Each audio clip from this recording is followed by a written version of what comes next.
Were you using substances during the offense?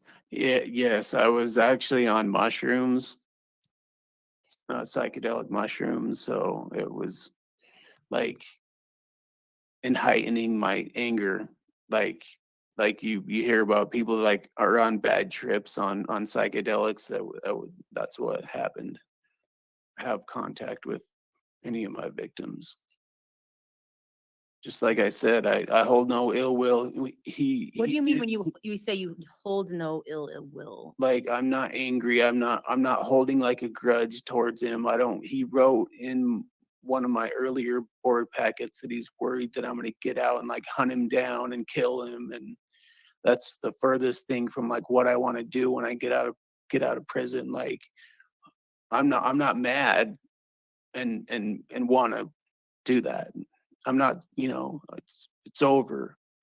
Like, I mean, I would. It sounds like they have ongoing trauma and they're ongoing dealing with it. So I don't know what you mean by it's over, but I guess it sounds like for well, you. it's like my state of mind of like hurting them then. Like I don't want to hurt them again. Like that's not something that Okay. that I like I hold no ill will towards them. We are about to watch the parole hearing of this Utah man who was given a 100-year sentence in 2017. Yet he's up for parole after just 7 years. Now, the survivor of the attack, the father who was fighting for his life, and his daughter and his wife were there, they put up a fight of epic proportions. I'll show you the picture of what he looked like when he was getting put into jail. We also hear from the survivor at this parole hearing. Anyways, let's jump in and I'll share all those details at the end. So it looks like you had a rehearing after another rehearing and an original hearing. A rehearing was ordered for now with updated psychological review, and that it was expected that you remain case action plan compliant and no new disciplinary violations.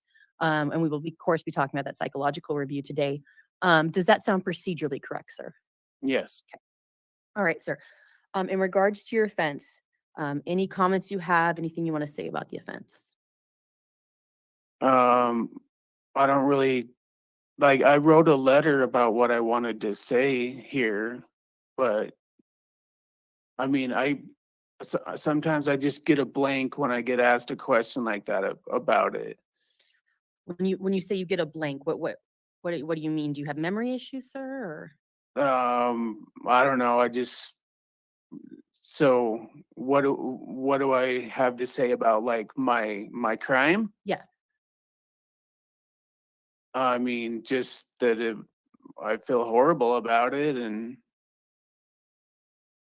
if I could take it back, I would. So it sounds like what you're telling me is that you wish it wouldn't have occurred. Obviously, it did. So what do you contribute that to? What insight do you have into your risks, into why this offense occurred? Because obviously, it's a very violent crime, sir, Yeah, um, and very concerning. So I want to know what insight you have into your risks. like risks when I get out. If you were released, or just risks in general, why you think this occurred. Um, I just let my anger get the best of me. So, sometimes I'm passive and then just blow up instead of being assertive. And I've learned that, that's better to be assertive so I don't blow up. Um, and so you're talking about being angry. So do you think you have an anger issue? Yeah. Um, Obviously, this is a very violent reaction to anger. And I'm assuming in the future, right? Everybody gets angry, that you could be angry again. How do you plan on dealing with that issue moving forward? Well, I've been angry many times in here, and I've just told myself it's not worth getting in more trouble. And I want to do good and to get out and you know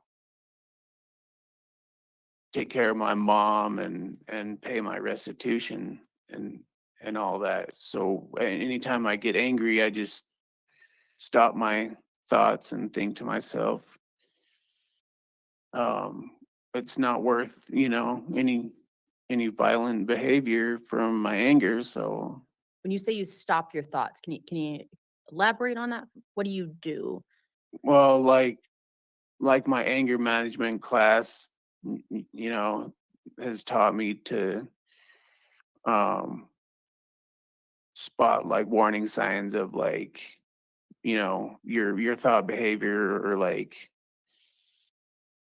you're like clenching your fists, and like then just take deep breaths and stuff like that.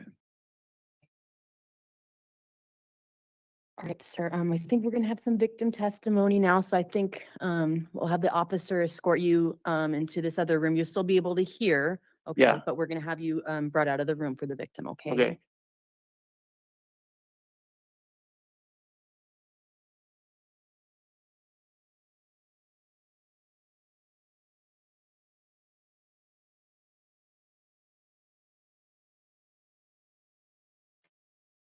Sir, I want to thank you for coming to today's hearing. My name is Kelly Perry. I'm a hearing officer. I want you to know that I've reviewed all of the victim letters from prior hearings, the ones that were just sent, and the ones that when you had your case finalized, or when the case was finalized. Okay, so I want you to know I reviewed all of them, but I do appreciate you coming to this hearing and making a statement. Okay. Okay, thank Uh, you. Do you mind stating your name for the record, sir? My name is Hal Jensen. Now I'm going to swear you in. Can you please raise your right hand, sir? Do you swear or affirm that the testimony about to give is the truth, the whole truth, and nothing but the truth? I do. Sir, once again, thank you so much for attending this hearing and your insight. Please make any statement that you would like to make today. Okay. I would like to say that when Philip entered my house uh, illegally, he brought in a pruning saw and he left a rope on the back deck. And then by the door was a crutch that my daughter had used because she hurt her ankle and she was in the hot tub, and she left the crutches by the back door. So I think his original intent was probably murder. And I have never done anything to make Philip angry. I've always tried to, if you've read our past documents, you can see that I've always tried to help him. And he's always responded with, uh, he would repeat his actions, about not paying people back. And I would help him do that. I tried to help him get organized, file an LLC, file taxes. And he never did that. And I'd like to point out today that his father lives here in Salt Lake and he's not here at the hearing. Uh, I think that speaks volumes for his commitment toward his son. And he's divorced Philip's mother. She lives in, I think, the Vernal area.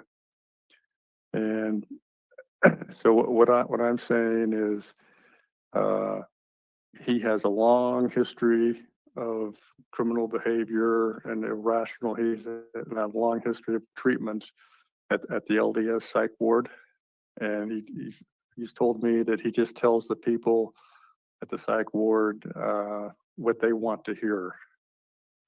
And so I would say that he's probably just doing the same thing here. He wants to get out. He'll do anything to get out. And then I have a request before the parole board is that he does serve parole in a halfway house, that he has GPS monitoring, he has extended aftercare treatment, and I've read a book called Your Body Keeps Score, and it just goes into the complete detail that if you have past stresses in your life, PTSD, what you really need is counseling over a long period of time. My daughter's been in counseling since 2019, and she's getting better. And then I'm asking that the parole board issue a no contact order for, I'll say, victim and family, but my whole family was victimized. He punched my wife in the face. He kicked my daughter, who was 16, a minor, and the other daughter was 14, Ani. He yelled and screamed at her and got right into her face. And they've been traumatized by his actions, and they're trying to work their way through, but it's pretty tough. And so I would also ask the parole board to consider restitution for damages, medical expenses, including counseling, that my family has incurred over the last 8 years. And I can provide those details later. And I understand he's had some altercations here in prison. Someone broke his leg in his 3rd year of being in prison. And the last parole hearing, I think some officers said or the court said that he was very disrespectful to some of the officers in his language, which tells me after 7 years he still has that attitude. Don't mess with me. So I wish that the parole board, consider the length and depth of his past actions and the seriousness of this offense, and that he serve out at least the minimum sentence that was set forth by the 3rd District Court, which is a 12-year period. And I understand you have your own criteria, and I've made my presentation, and I put the rest in your hands. And then I have one more statement, is that the reason why I'm here today is a act of a invisible force. And my mother died in October of 1999, and Philip's attack happened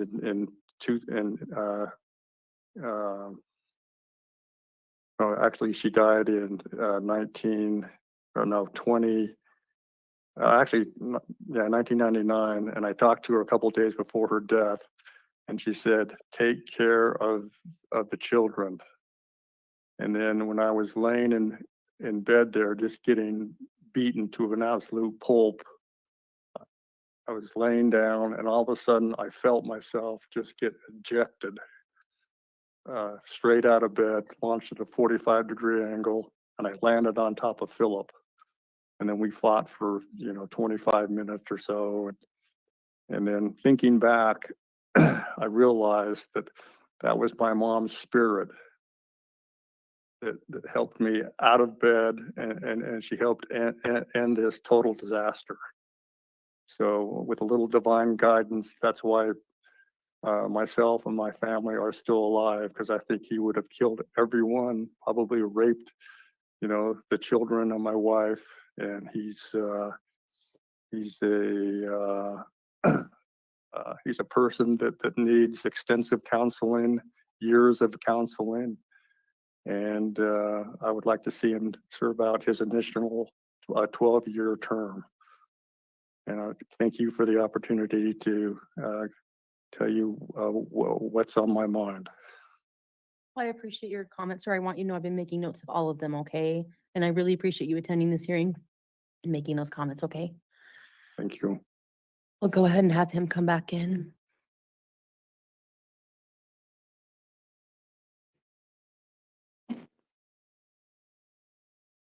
Are we gonna come back? Yeah. Just that way.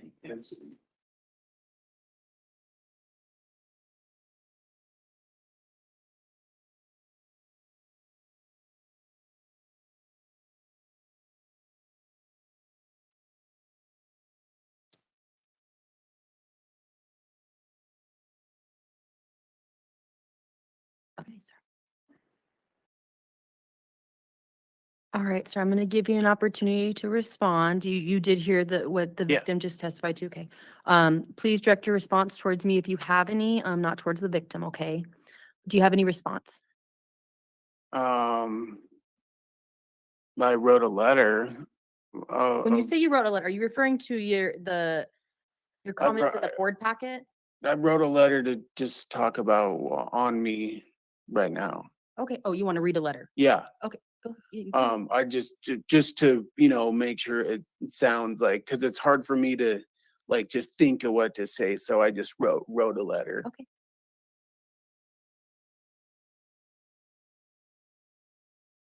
So thank you to the Board of Pardons for considering my parole. I apologize to the victims, and I hope to parole soon and start paying my restitution. Being incarcerated has taught me a lesson and has humbled me. I believe I will do well on parole if they allow me to parole to my mom's ranch in Duchesne County. My mom is a retired school teacher. She's losing her physical ability to do many things, so I want to be there to help her, and vice versa. She can help me with being successful with my parole. I've been working towards my case action plan this 8 years of being incarcerated. I've kept a job almost the whole time. I graduated high school. I took 2 college classes, addiction recovery, anger management, all sorts of classes not on my case action plan. Along the way, to show the board, I am trying to better myself. I've turned in a bunch of certificates. I've done a whole lot of volunteer work as well. I've been waiting for a bed in substance abuse program. I'm asking the board to consider letting me do the rest of my case action plan on parole as soon as possible. Hal Jensen has wrote some things that aren't true in my blue packet. He just wrote in this board hearing that I broke somebody's leg 3 years of being incarcerated. That's not true. I've only got one fighting write-up in 8 years that I talked about my last board hearing, and I was the one that got my leg broke. Might I add, he attacked me and I fought back to protect myself. I'm not going to get into the other false statements he wrote about. I hope the Jensen family can find it in their hearts to forgive me. Maybe that will help them heal. I hold no ill will, and I'm sorry for everything. Thank you. So I want to ask about some specifics the victim made note of, okay? One of the things and I don't know what's going to happen, right? I'm a hearing officer. The board ultimately decides. But one of the things the victim talked about was having a no contact order for the victim and the victim's family, right? And let me put it this way. I've never seen parole granted without some kind of victim contact condition. Would you abide by that, sir? What does abide mean? Would you not have contact with the victim if you were paroled? Oh, yeah, no question. I'm not trying to have contact with any of my victims. Just like I said, I hold no ill will. What do you mean when you say you hold no ill will? Like, I'm not angry. I'm not holding like a grudge towards him. He wrote in one of my earlier board packets that he's worried that I'm gonna get out and like hunt him down and kill him. And that's the furthest thing from like what I want to do when I get out of prison. Like, I'm not mad and want to do that. I'm not, it's over. Like, I mean, I would. It sounds like they have ongoing trauma and they're ongoing dealing with it. So I don't know what you mean by it's over, but I guess it sounds like for well, you. it's like my state of mind of like hurting them then. Like, I don't want to hurt them again. Like, it's not something that Okay. that I like. I hold no ill will towards them. Okay, sir. I know we're on limited time. Were you using substances during the offense? Yeah, yes, I was actually on mushrooms, psychedelic mushrooms. So it was like in heightening my anger, like you hear about people like are on bad trips on psychedelics. That's what happened. So it sounds like you're contributing your offense to multiple things. You weren't on your mental health medication. You were using substances. What's your current attitude towards substances? I haven't done any substance abuse in this whole time in prison, and I don't plan on doing any when I get out. Meaning you don't plan on using substances? Is that what you're saying? Yeah. Do you think you need substance use treatment? On my case, like I explained in my board packet, You want to I've do been it? I've been working on all sorts of stuff that's been in my case action plan for this whole 8 years, and I just barely left mental health and moved to population. Okay. Um, From current. yeah, and I was trying to get into the substance abuse program straight from there, but I've still been waiting on a bed. Um, but that's why I was asking the board to consider letting me do my more programming on parole. Sorry. All right, sir. I do so. I show multiple disciplinary incidents. I don't show any since August of 2022, but I do show some pending. Since they're pending, I don't expect you to talk about them because they have not been adjudicated. Okay, sir. Anything you want to say about the last few years? What's anything that you feel like has changed for you? Stay the same? How do you see yourself moving forward? What would be success to you? Just staying out of trouble and doing my programming. And that pending a write-up deal, they dropped that. It was something that my cellie had, and they charged both of us, but they dropped it. I don't even know what it was, but they dropped that pending write-up. And I haven't got any write-ups since I seen the board last. Okay. All right, so release plans. If you were released, where it sounds like you mentioned going to your mother's. Yeah, my mom's got in touch with the board about when she might need to give her address to for the parole officer to come do a check and get it approved and all that. So I think that would be a good place for me to go in Duchesne County. Have you looked into And treatment? she's been trying to figure out what I can do there for treatment, but it's been difficult. I mean, to find where I would be doing my treatment, but we could just drive to like a closer county for my treatment. So, sir, if you remember, one of the things and the Dr. Peck recommended was possibly the MIO program. Now MHSS. Do you know what that is, sir? Yeah, It's the mental health halfway house. yeah. But you're talking about a place that you want to live. So I guess, what are your thoughts on the mental health halfway house?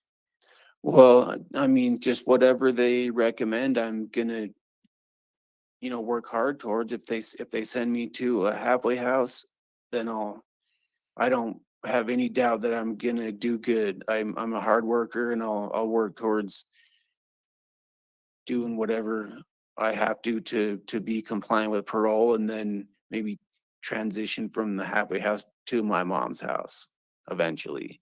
But I would hope I could just go straight to my mom's house, but it's up to the board, obviously, on. And I don't know if they're going to parole, right? I am just getting as much information as possible, right? Yeah. All right, sir. So those are all of my questions. Oh, I would also note the board did receive letters of support. Those are all of my questions. From here, I'm a hearing officer. I make recommendations. The board ultimately decides. They're made up of 5 members. 3 of them have to come to one decision. That's the decision of the board. You should get that decision in about 2 to 4 weeks. Anyone listening to this hearing can go to bop.utah.gov.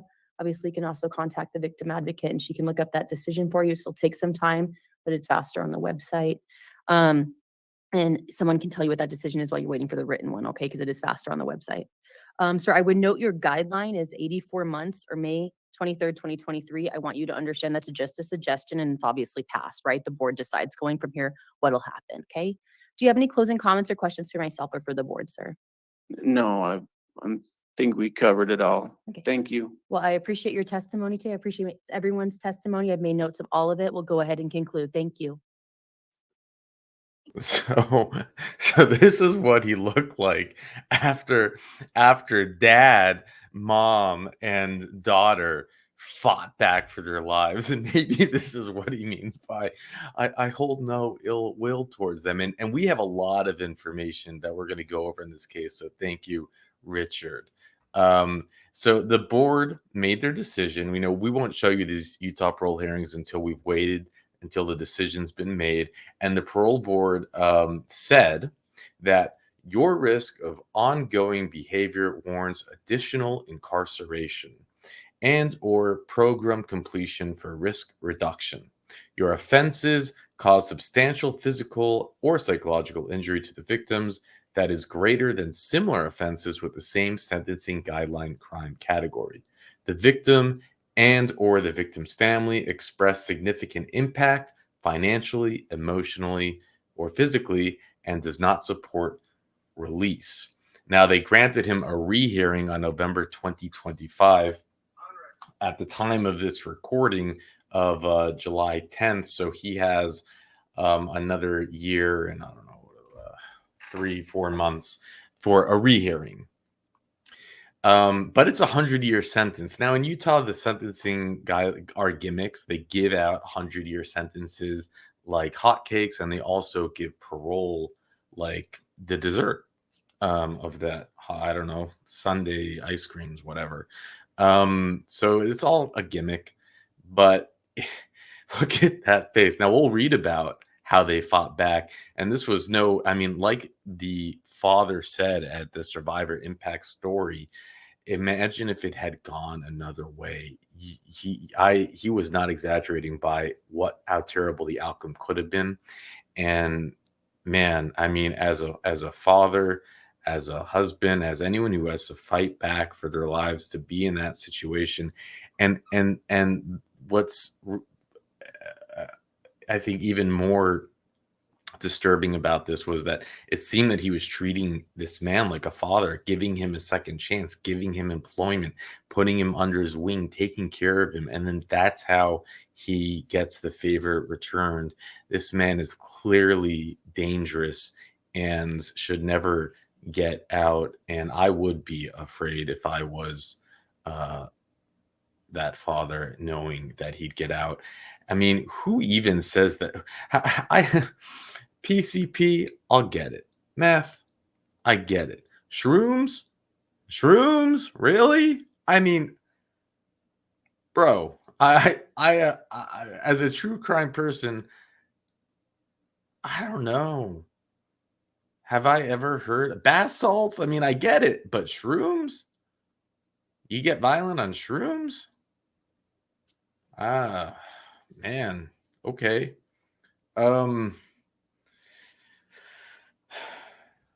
I know someone's going to write me in the comment section about some other case, but I'm not familiar with it. I think it's an outlier. Now, let's go over this epic battle. And the police also said there was hundreds of thousands of dollars in damages throughout his rampage. So this was an insane thing that happened. Now let's go over it in detail. Okay, so I'm going to read it to you now. I pasted it in this doc because there were addresses all over it, and that's, a YouTube thing. So I just redacted them and put it in here, and I'm going to read it to you. So a Taylorsville man could spend the rest of his life in prison after police said he went on a rampage in Salt Lake County, hit and runs, and then broke into his former boss's house and attacked him while he slept last year. Third District Judge Katie Goodman earlier this month sentenced Phillip to at least 5 years and up to life in prison. Again, it's those gimmicky sentences. A life sentence, but minimum of 5 years. So you have parole eligibility after 5. After he had pled guilty in June, prosecutors dismissed multiple felony charges of assault and criminal mischief related to the May 22, 2016 events, as well as a charge of assaulting a prisoner the following month. And he still has pending cases, but Utah's crazy in prison. So many come in with pending assault charges. Early on May 22nd, police got reports of 3 consecutive hit-and-run crashes in White City and an unincorporated area in the Sandy jurisdiction. The truck DeLuca was reportedly driving struck other cars, a home, and a tree. A homeowner was struck by debris in one of the incidents. DeLuca also was accused of driving to Cottonwood and ramming a building that housed radar speed trailer at a police station. I mean, he was going on a rampage. The truck was later found abandoned. But about an hour after the hit and runs ended, he showed up at his former boss's home in Mill Creek area and sneaked in the back door.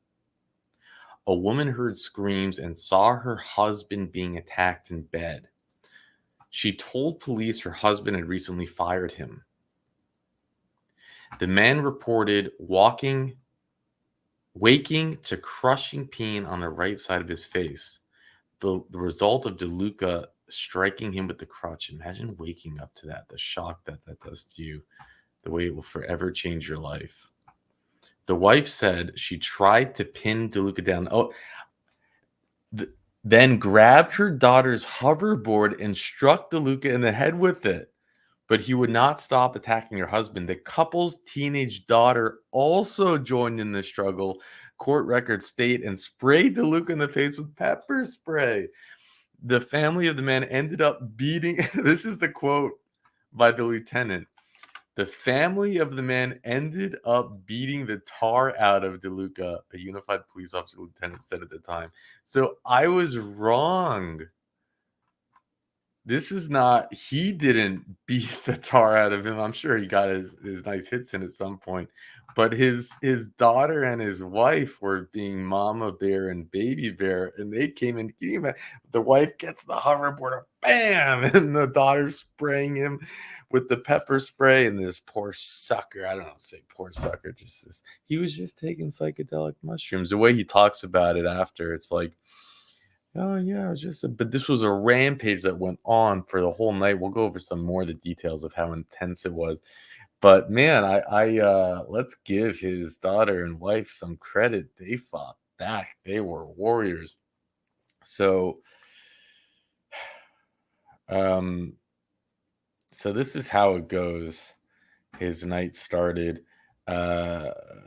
DeLuca went on a wild rampage, really damaging cars. The overnight rampage destruction will cost hundreds of thousands of dollars in repairs.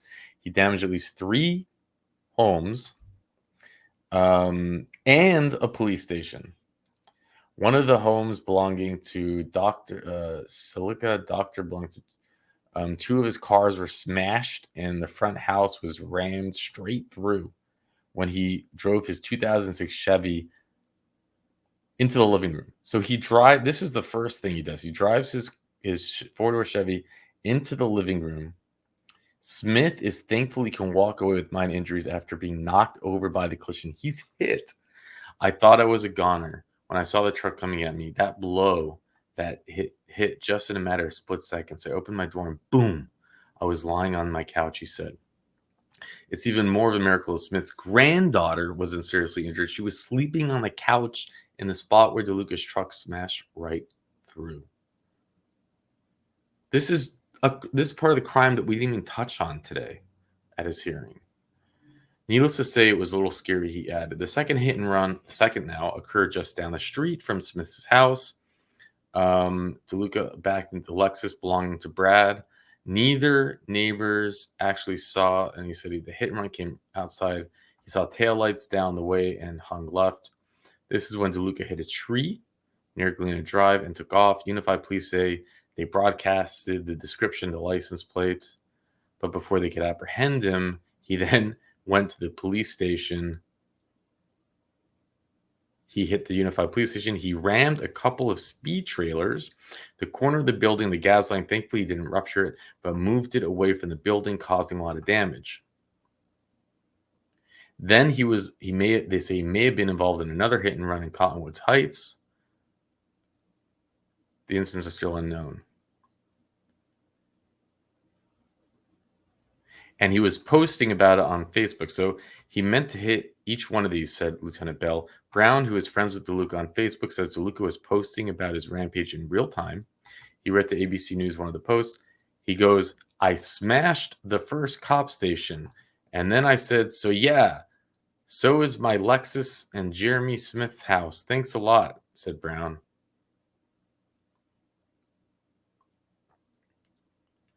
And that's when he finally went and got, and he was only stopped by a 16-year-old girl and mom. And I'm sure Dad came in for a nice few finishers with the hoverboard. And what's particularly insane about all this, in my opinion, again, is that the judge, even through all of this, still was only able to sentence him. They dropped a lot of the charges. The official charge, what he was sentenced for, is